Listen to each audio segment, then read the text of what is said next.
3 नवंबर 2024 की ये बात है। एक महिला ने एक बेटे को जन्म दिया और जैसे बेटे के जन्म की खबर उसके ससुराल वालों को लगती है तो ससुराल में खुशियों के गीत गाए जाने लगते हैं। इसी बीच में उस बच्चे के पिता को जब ये बात पता चलती है तो पिता सबसे पहले मोबाइल लेकर अपने हाथ में बैठ जाता है और मोबाइल से एक सवाल पूछता है। सवाल कुछ इस तरह से पूछता है कि एक बच्चा अपनी माँ के गर्भ में कितने दिन तक स्वस्थ रह सकता है, उसे कब पैदा होना चाहिए।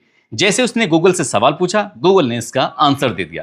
गूगल कहता है कि 39 से 40 सप्ताह में बच्चा पैदा हो जाना चाहिए, वो बिल्कुल स्वस्थ होगा, ठीक होगा। अगर हम दिनों की बात करें तो 273 से लेकर 280 दिन में बच्चा पैदा हो जाए तब भी कोई दिक्कत नहीं है। अब वो व्यक्ति अपने हिसाब किताब लगाने लगता है। हिसाब किताब कुछ इस तरह से लगाने लगता है कि उसकी 18 फरवरी 2024 को शादी हुई थी और बच्चा पैदा हो जाता है 3 नवंबर 2024 को। यानी कि उसके बच्चा पैदा होने के लिए उसकी जो पत्नी के पेट में गर्भ में वो बच्चा रहा है वो 37 सप्ताह रहा है और ये होते हैं लगभग 259 दिन। जब 259 दिन होते हैं वो और टेंशन में इसलिए भी आ जाता है क्योंकि उसकी शादी को अभी 8 महीने और 16 दिन हुए हैं। वो बजाय इस बच्चे के खुशी होने के, इसके पैदा होने के, वो सीधा अपनी पत्नी के पास पहुंच जाता है और पत्नी से जाकर पूछता है कि सही से ही बताओ ये बच्चा है किसका, किसका किसके साथ तुमने मुंह काला किया था और कहां से लेकर आई हो तुम बच्चे को, इसके असली पिता का नाम बताओ, नहीं तो मुझे डीएनए टेस्ट कराने के लिए मजबूर होना पड़ेगा, विवश होना पड़ेगा। जो पत्नी है वो सुनकर एकदम से हैरान हो जाती है, सोचने पर मजबूर हो जाती है कि आप कैसी बातें कर रहे हो, ये बच्चा तुम्हारा ही है, तुम ही इस बच्चे के पिता हो। यहां से इस घर के अंदर पति और पत्नी के बीच में अभी तक एक ऐसा माहौल था, खुशियों का माहौल था, लेकिन बच्चा पैदा होने के बाद पति और पत्नी के बीच में मनमुटाव की स्थिति पैदा होनी शुरू हो जाती है। ये साल तो किसी तरकीब से गुजर जाता है। अगला साल जब 2025 आता है तो 2025 का शायद ही कोई ऐसा महीना रहा होगा जब पति और पत्नी के बीच में विवाद ना हुआ होगा। ऐसी स्थिति में दिसंबर 2025 की ये बात है, ये महिला इस घर से दुखी होकर, परेशान होकर अपने इस बच्चे को गोद में लेकर चली जाती है। उसने कभी नहीं सोचा था कि जब उस बच्चे को लेके जाएगी कुछ दिनों के बाद, कुछ महीनों के बाद उस बच्चे का इतनी बेरहमी से कत्ल होगा कि इस कत्ल की गूंज पूरे हिंदुस्तान ही नहीं बल्कि जहां जहां तक सोशल मीडिया पर ये वीडियो वायरल होता है वहां वहां तक देखेंगे, सुनेंगे। जिसने भी इस घटनाक्रम के बारे में सुना उसके पैरों तले जमीन खिसक जाती है, उसकी रूह कांपने लगती है। क्या है ये पूरी कहानी, इस कहानी के माध्यम से जानते हैं और समझते हैं। आदाब, नमस्कार, सत श्री अकाल। मैं उस्मान सैफी। 30 मई 2026 की शाम लगभग 5 बजे के आसपास का वक्त हो रहा था। उत्तर प्रदेश के फिरोजाबाद जिले का एक शिकोहाबाद जगह लगती है। यहीं पर एक यादव कॉलोनी है और यादव कॉलोनी में रहने वाली पुष्पलता यादव हैं। पुष्पलता यादव की कुछ दिन पहले पैर में चोट लग गई थी और चोट लगने की वजह से उनके घर पे मेहमान आए हुए थे। मेहमान में उसकी सहेली होती है जिसका नाम होता है रति शर्मा, और रति शर्मा की जो माँ है पिंकी शर्मा वो भी आई है, जो कि प्राइवेट टीचर है। ये माँ बेटी बार बार दरवाजे की तरफ देख रहे हैं और दरवाजे की तरफ देखने के बाद तभी पुष्पलता पूछती है कि क्या बात है, तुम इतनी देर से बार बार दरवाजे की तरफ देख रहे हो। तभी वो कहने लगती हैं कि जो बाबू है ना, उसे बच्चे को बाबू कह के बुलाते हैं। 1.5 साल के आसपास की उसकी उम्र है, नाम उसका आरव है। आरव शर्मा के लिए बार बार दरवाजे की तरफ देखते हैं और दरवाजा अभी तक ना खुल रहा है, ना कोई आहट है, ना कुछ है।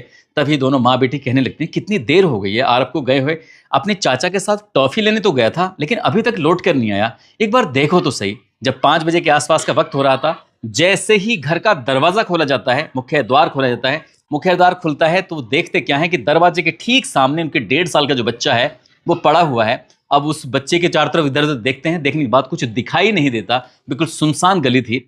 उस बच्चे को माँ ने जैसे ही उठाया, उठाने के बाद देखते क्या है कि जो हाथ है वो भी लटक जाता है, उसका दूसरा हाथ है वो भी लटक जाता है, पैर है वो भी ऐसे लटक जाते हैं, गर्दन है वो गिर जाती है। इनकी शरीर का कोई शायद ऐसा हिस्सा होगा जो उसकी जो मतलब हड्डी ना टूटी हो, चकनाचूर ना हो गया हो। अपने उस बच्चे को देखने के बाद, क्योंकि गर्म बच्चा हो रहा था, माँ को एक उम्मीद थी, एक आस थी। वो इतनी जोर जोर से चीखती है, चिल्लाती है, चीखते चिल्लाते हुए सीधा भाग रही थी हॉस्पिटल की तरफ।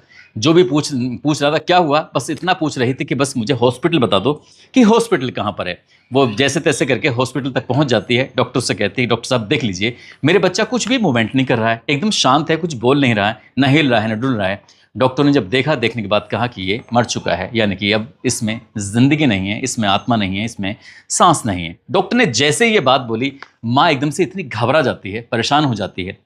इसी बीच में कोई व्यक्ति वहां पर मौजूद भी होता है। उस व्यक्ति ने उस महिला से पूछा, जब उस महिला से पूछा तो महिला ने जवाब भी दिया। तो यहाँ पे मिलने आया, बाबू से बोला बाबू चलो टॉफी खाने चल रहे हैं। मैंने बाबू दे दिया। मैंने कहा अपना ही तो बोर ही तो ले जा रहा है। मौसी ने बोला छोटे से बच्चे से कि तुम चले जाओ साथ में, तो बोला कि वो इधर ही तो गए हैं भैया। मैंने इसको भी नहीं भेजा, मैंने जा रहा है जाने दो।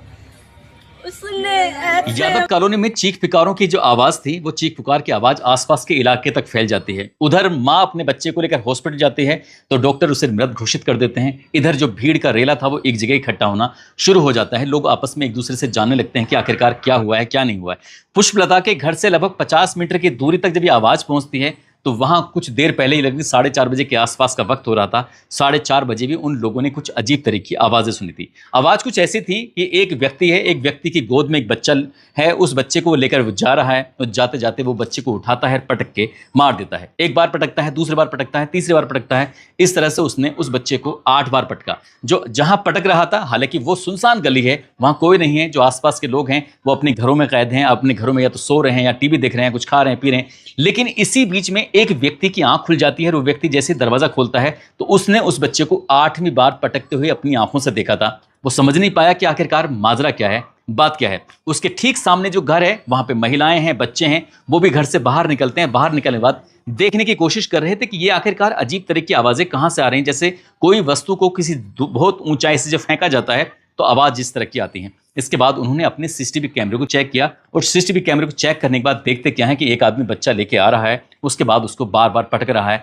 32 सेकंड में उसने उस बच्चे को 8 बार पटका था और शायद उसके शरीर का कोई ऐसा हिस्सा बचा होगा जहां चोट के निशान ना लगे हों। हालांकि उसको कोई ऐसी चोट नहीं लगी थी जिससे खून निकल सके, लेकिन हड्डियों का कुछ चकनाचूर हो जाती हैं।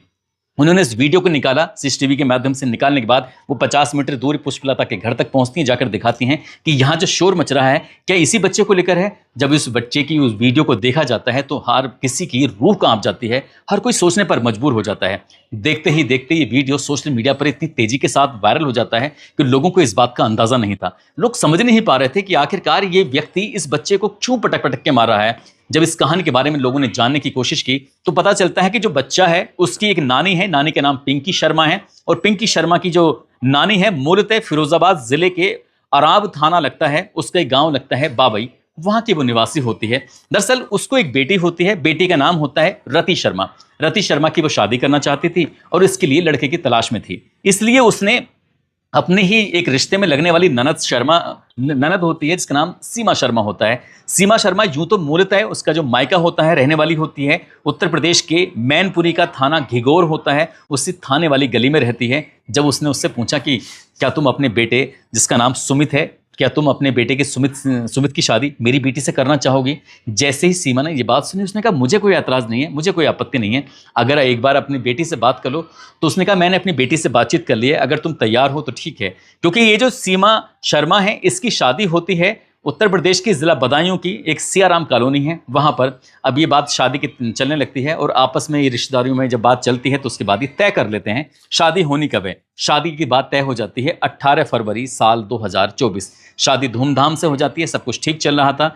ये रति शर्मा का अपने ससुराल में आना जाना था, परिवार वाले खुश थे, सब कुछ ठीक ठाक चल रहा था। लेकिन 3 नवंबर 2024 को 8 महीने 16 दिन के बाद रति एक बेटे को जन्म देती है और जैसे बेटे को जन्म देती है पति जो होता है उसके दिमाग में एक शक घर कर जाता है। उसे लगता है कि 8 महीने 16 दिन में ये बच्चा कैसे पैदा हो सकता है। उसकी शादी को ही 8 महीने 16 दिन हुए हैं, इसलिए उसे लग रहा है ये बच्चा उसका नहीं है। अपनी पत्नी के पास जाता था, जाकर कहता था इसका डीएनए टेस्ट कराओ, इसके असली बाप का मुझे पता चाहिए, मैं नहीं जानता कि ये बच्चा मेरा है या किसी और का है। जब तक डीएनए टेस्ट नहीं होगा मैं कैसे मान लूं।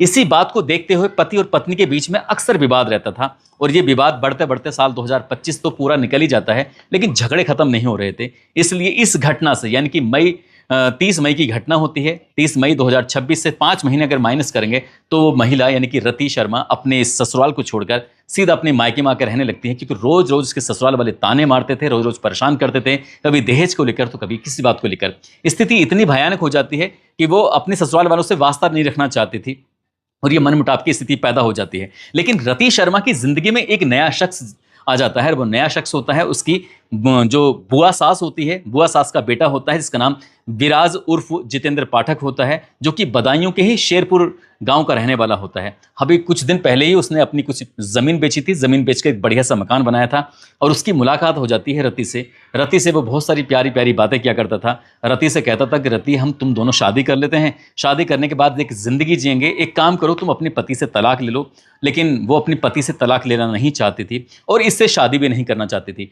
3 महीने पहले उसने उससे दोस्ती करनी चाहिए, उससे जान पहचान बनानी चाहिए, और वो एक तरफा इस कदर प्यार में चला जाता है विराज कि वो रति को भूलना ही नहीं चाहता था। लेकिन जब 1 महीने पहले से उसने लगातार शादी को लेकर कहने लगता है कि रति, मैं तुमसे शादी करना चाहता हूँ, तुम्हारे बिना रह नहीं पाऊंगा, रति इस बात को इनकार करती थी, मना करती थी, और वो उसे तसल्ली देता था कि तुम्हारे पति से एक एक कतरे का हिसाब लिया जाएगा, एक एक थप्पड़ का हिसाब किताब लिया जाएगा, और इसीलिए वो उससे दोस्ती करना चाहता था, इसलिए वो उससे नजदीकी बढ़ाना चाहता था। अब ये तारीख आती है 30 मई 2026। 30 मई 2026 को जो रति होती है वो अपनी एक साथी दोस्त होती है, फ्रेंड होती है, जो कि शिकोहाबाद की यादव कॉलोनी में रहती है, जिसका नाम होता है पुष्पलता। पुष्पलता के पैर में कुछ दिन पहले चोट लग गई थी। वो अपनी सहेली को देखने के लिए अपनी माँ के साथ आई हुई थी, और इसी बीच में ये जो विराज होता है, विराज को भी सूचना मिल जाती है। तो विराज कहता है कि मैं एक बार तुमसे मिलना चाहता हूँ, बातचीत करना चाहता हूँ, और तुमसे कुछ मतलब मिलना ही चाहता हूँ। जब उसने मिलने की बार बार उसने रिक्वेस्ट की, तो यहाँ से उसे एक लोकेशन भेजी जाती है कि एक काम करो, हम फला जगह पहुँचेंगे,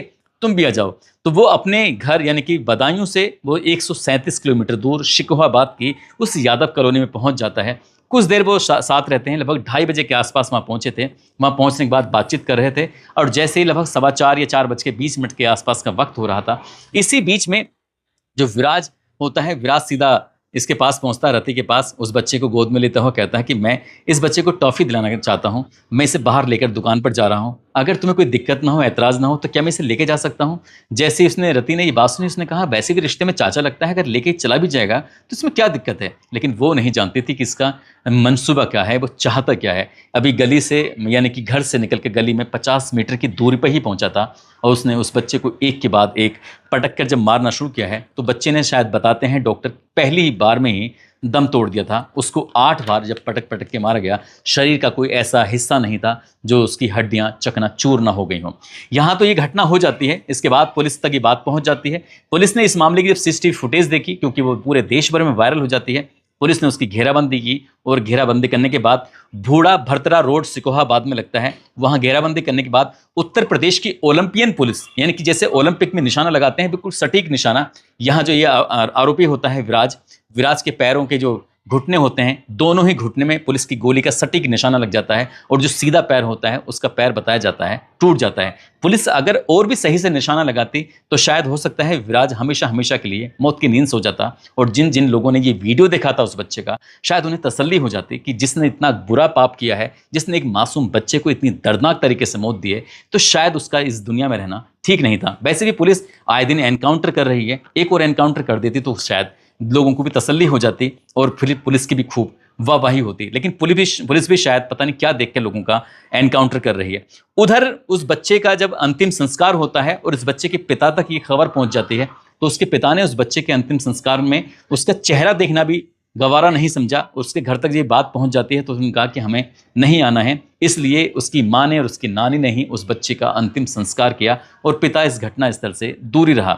ऐसा भी इसके बारे में बताया जाता है, जब बच्चे के पिता को पहले ही दिन से शक था कि ये बच्चा मेरा नहीं है, तो शायद वो इसलिए उस बच्चे का आखिरी बार भी चेहरा देखना नहीं चाहता था। दोस्तों, इस पूरे घटनाक्रम को सुनाने का उद्देश्य किसी को परेशान करना नहीं है, किसी का दिल दुखाना नहीं है, बल्कि आपको जागरूक करना है, आपको सचेत करना है। वाकई अगर उसे लगता था कि इस बच्चे का पिता कोई और है, तो एक बार DNA टेस्ट कर लेता, और एक सही तरीके से, क्योंकि कानून बना हुआ है, विधि के साथ अगर उससे वो तलाक ले लेता तो शायद इस बच्चे की ज़िंदगी बच सकती थी। लेकिन शक ऐसा घर कर गया कि उस बच्चे की ज़िंदगी हमेशा के लिए तबाह हो गई। न केवल उसकी ज़िंदगी ख़त्म हुई, बल्कि एक जो मारने वाला है वो हमेशा सलाखों के पीछे अपनी ज़िंदगी गुजारेगा। जो माँ है उस बच्चे को हमेशा याद करते हुए तड़पती रहेगी, क्योंकि इस घटना के बाद माँ ना जाने कितनी बार बेहोश होकर जमीन पर गिरी थी। पुलिस हर एक पहलू की जांच पड़ताल कर रही है, कहीं और तो कोई इसमें मामला तो नहीं है।